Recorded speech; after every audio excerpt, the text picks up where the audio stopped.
네 번째 시간 행복입니다.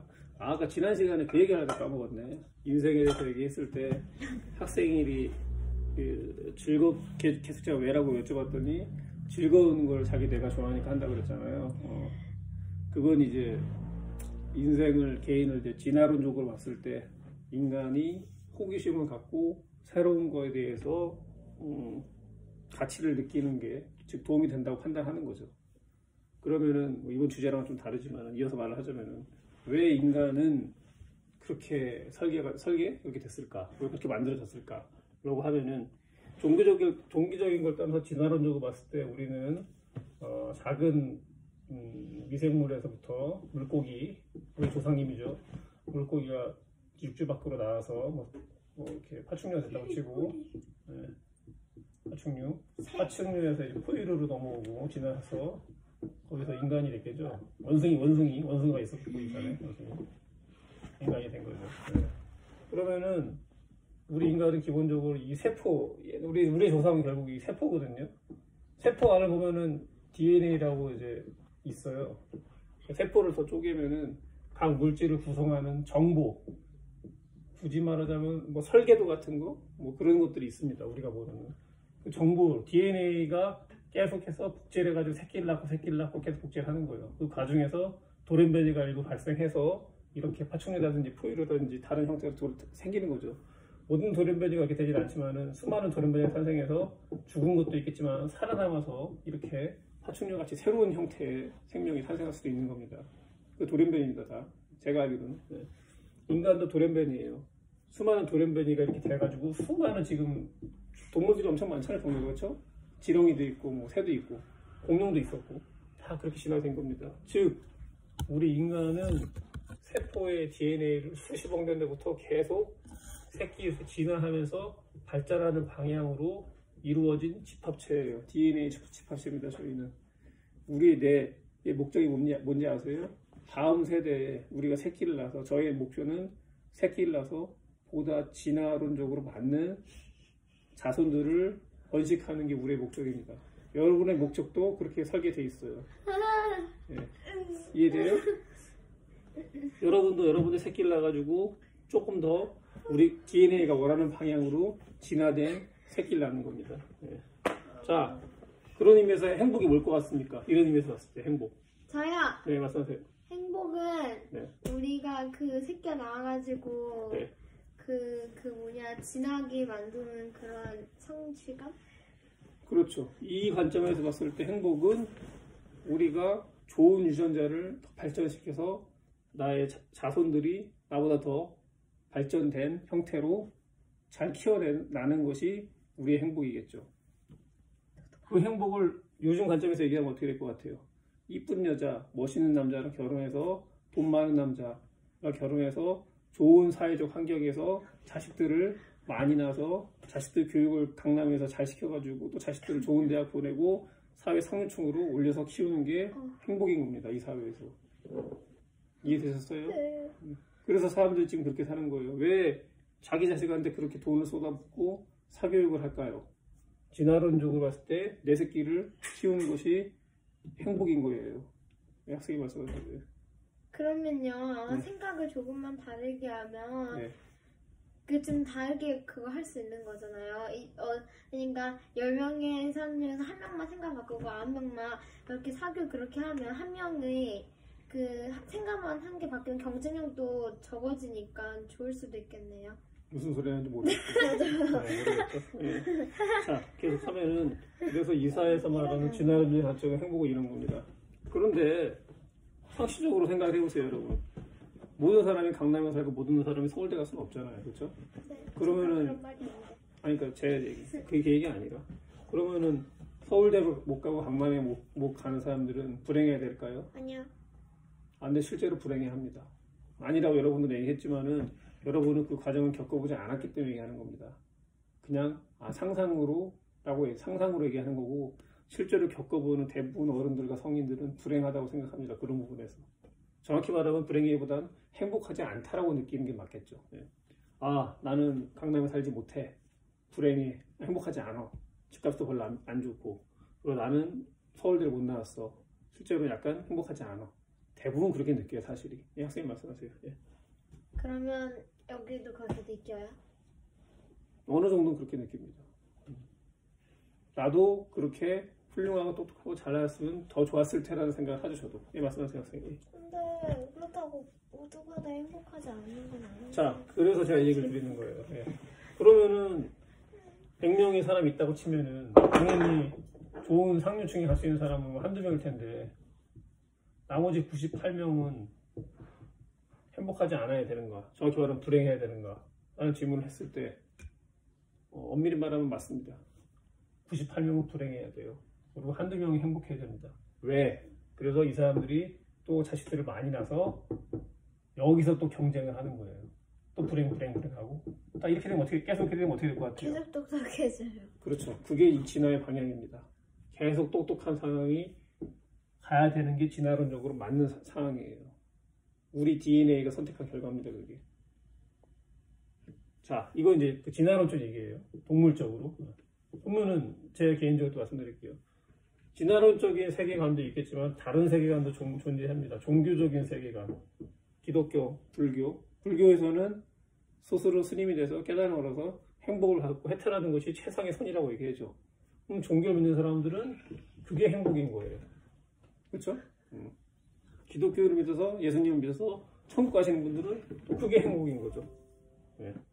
이런 관점도 있지만 여러 가지 관점이 다 달라요. 다 사람마다 가치관이 다르기 때문에. 그래서 행복의 정의는 아까 말하는 70억의 인간이 있으면 70억만큼 다른 행복이 존재할 수 있다 라고 말씀드리는 겁니다.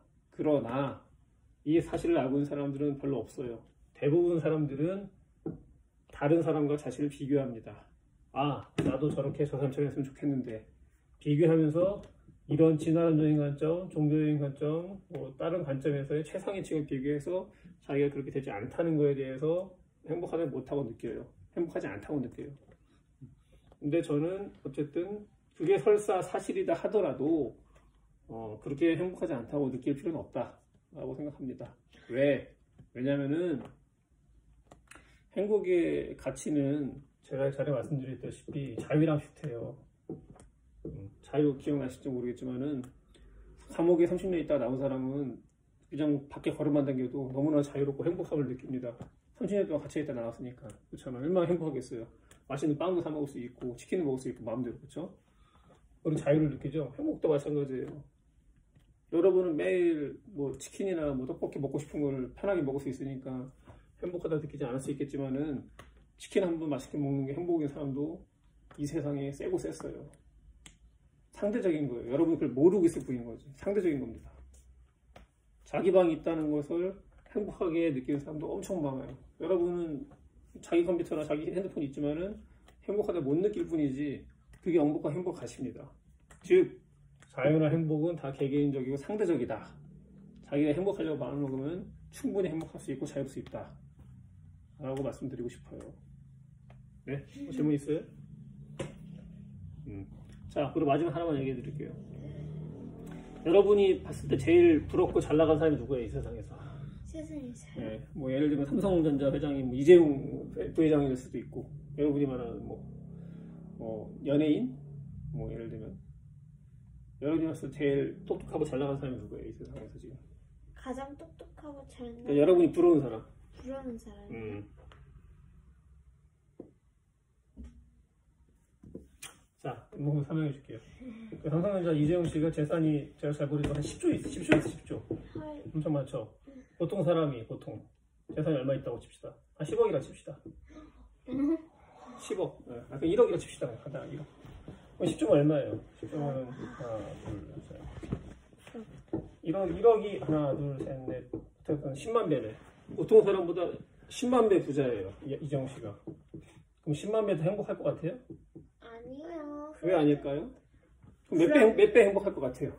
몇 배 정도 행복할 것 같아요? 보통 사람에 비해서. 책 읽었었는데 네. 뭐 부자일수록 행복하는 건 아니에요. 그래서 몇 배 행복하냐라고 하면 소수로도 말할 수 있을 것 같아요. 자, 그럼 다시 말할게요. 보통 사람이 있는데 가난한 사람도 있잖아요. 네. 가난한 사람은 100만 원밖에 없어. 100만 원. 네. 계산이. 내일 밥 먹을 것 때문에 걱정이 돼. 예. 이 사람이랑 이재용 씨랑 얼마나 차이나 행복할 것 같아요? 좀 많이 차이 날 것 같아요. 몇 배 정도? 학생님 말씀하세요. 저는 별로 차이 안 날 것 같아요. 왜요? 이 사람은 내일 먹을 것도 걱정하는 사람이고 에, 이재용은 평생 먹고 싶은 거 먹어도 그게 네. 이재용은 익숙해져서 이 네. 사소한 그 가난한 사람은 엄청나게 네. 한 끼 먹는 것도 소중하잖아요. 네. 그러면 이제 한 끼 오면 와 행복하다 음. 이랬는데 이제 그냥 한 끼 오면 그냥 너무나도 익숙하니까 별로 행복함을 못 느낄 것 같아서 가난한 사람이 비슷할 것 같긴 한데요. 그래요? 3배 차이 나요. 학생이는 3배? 근데 그거는 생각에 따라서 좀 다를 것 그렇죠. 같은데. 저도 뭐 생각이 좀 다르겠는데 제가 예전에 어떤 동생한테 그 얘기를 한 적이 있어요. 이재용이나 일반 어떤 사람이랑 비교했을 때 행복의 차이가 얼마나 날 것 같냐. 아세요? 0 되게 불행한 사람이에요. 100 엄청 행복한 사람이야. 칩시다. 그럼 이재용이랑 가난한 사람이랑 대충 어디 정도 있을 것 같으세요? 가난한 사람 대충 이 정도 있겠죠, 그렇죠? 이재용 씨는 거기 있고, 예. 제가 그 얘기했어요. 인간의 기본은 한 50이라고 치죠, 평균. 50이면은 이재용 같은 사람은 51이나 52이고 가난하고 그런 사람들은 48이나 47 그 정도일 거다. 왜? 별 차이 안 나잖아요. 100이랑 0이랑 100까지 있는데, 그쵸? 예. 왜냐면은 인간이 기본적으로 누릴 수 있는 행복이라는 게 의식주예요. 일단은 옷을 입고, 따뜻하게 옷을 입고, 추위와 더위를 피할 수 있고, 먹을 수 있고, 하루 세 끼 맛있는 걸 먹을 수 있고, 살집 있다는 거. 그리고 나머지 여러 가지 있겠죠. 그러나 가장 본능적인 건 그 세 가지예요. 잠자고 먹고, 화장실 가고, 잘 씻고, 따뜻하고 자고. 그렇게 자유롭게 놀 수 있는 거. 그 정도입니다. 물론 돈이 많으면 진짜 비싼 음식 뭐 철갑상어나 그런 거 먹겠죠. 근데 사람이 철갑상어를 1년 360일 먹을 수 없어요. 질려요. 물론 더 다른 음식이 있겠지만은 학생이 얘기가 말한 것처럼 아무리 배가 너무 고프면요 그냥 뭐 100원짜리 아니 100원짜리 아니고 그냥 파리바게뜨에서 그냥 빵 하나 사 먹어도 너무 맛있습니다. 그때 행복감이 얼마나 클 것 같아요. 그렇죠? 엄청 크죠. 배가 고프니까 먹으니까. 예. 그래서 제가 드리고 싶은 말씀은 물론 돈이라든지 위치가 좋으면은 더 상위의 그런 가치의 의식주를 누릴 수 있지만은 인간의 가장 본능적인 것들은 아무리 가난해도 굶어 죽지 않는 이상 해결이 되기 때문에 그렇게 큰 차이가 나지 않느나 영인 것들은 정말 뭐 지옥이나 우리가 흔히 말하는 지렁이 같이 예를 들면은 뭐 지렁이 나쁘다는 거 아닙니다. 벌레라든지 그런데 뭐 지옥 같은 데고 백은 정말 깨달음 얻은 해탈하신 모든 진리를 깨달으신 뭐 예수님이나 석가모니 천국에 계신 분들 천사 같은 분들 그런 분들 이제 모든 진리를 깨달았으니까 우리가 느끼는 상상 수준의 그런 행복감과 포만감을 느끼시겠죠. 그런 걸 100이라고 쳤을 때 대부분 인간은 48에서 53 정도에서 왔다 갔다 한다. 그렇기 때문에 너무나 뭐 이렇게 고민하거나 그럴 필요 없는 것 같다. 말씀드리고 싶어요. 학생 말씀하세요. 저 방금 좀 말 바꿀게요. 저가 한 3배 정도 행복이 차이 날 것 같다고 그랬잖아요. 네네.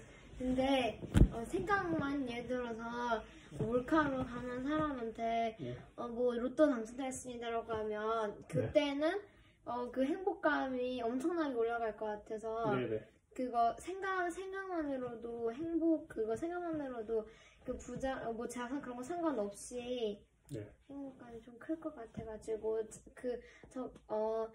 그 부자인 사람이랑 그리고 거지인 사람한테 그 행복의 차이는 약간 말할 수 없다고 말하고 싶어요. 근데 복권 당첨해서 처음에 엄청 좋겠죠. 네. 그 좋은 게 한 10년 갈까요?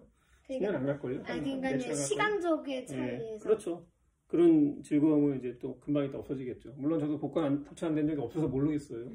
근데 기본적으로 내일이나 미래가 두렵지 않을 정도의 돈을 갖고 있다면 마음은 참 편안할 것 같아요. 네. 두려워하지 않아도 되니까. 근데 그게 없으면 두렵겠죠. 정말 힘들긴 할 거예요. 그런 사람들은. 네. 그래도 인간의 기본적인 갖고 있는 워낙 즐거움을 줄 수 있는 요소들이 본능적으로 많이 있기 때문에 그거에 만족해서 살아도 된다 라고 말씀드릴 수 있을 것 같습니다. 네, 여기서 마치도록 하겠습니다.